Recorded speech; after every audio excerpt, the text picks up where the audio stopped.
Been in organizations that have been in our area for decades. There's always room to learn more and for people to join in. Today, we're talking with Marquita Stevens, the president and CEO of Urban League Twin Cities. Let me tell you all, there are busy people and then there are super busy people. That is this woman right here. You know, this organization has been around in our community for some time, but it evolves as the community evolves, wouldn't you say? I would say so. Talk to me a little bit about some of you all's goals.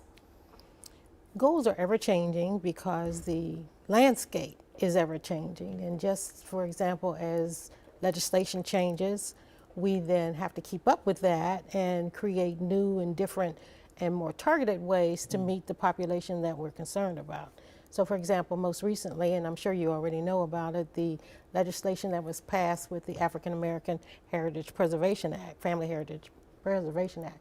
Well, that allows us to move the community caring program in a whole different direction, but a more empowered direction, because we can now help people who identify children at risk in terms of neglect and enable them to work with us through the DOPA, the Delegation of Parental Authority, and the transfer of legal custody to make sure they stay within their family systems and not in child protection. Yes. So we work to educate the public, for example, as a result of that, even more deliberately about those issues. You all have your hands in so many things. I remember growing up, my parents were always super big advocates and members of the Urban League where we were from, and we were just talking about this. You all don't have just one lane. You quite frankly address so many different things. How do you explain to people what the Urban League Twin Cities does overall?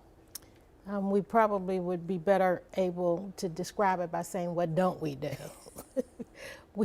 Because what we do directly is one set of services that we provide in workforce, in economic development, in housing, in children's services, and in education.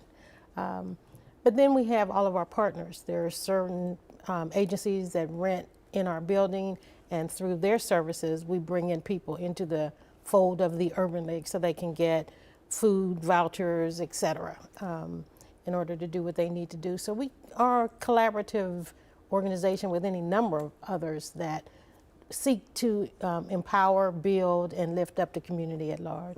Speaking of bringing people into the fold, partying with a purpose. Now that is something that I know you all know how to do oh so well. Yes. The Unity Ball is coming up. I'm so excited to be you all's master of ceremonies for that. Tell me a little bit about what your goal is for this Unity Ball.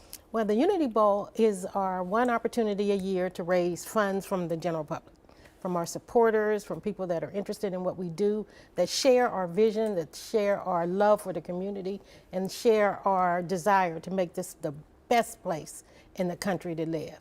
And so we invite people to share in that with meals and with frivolity.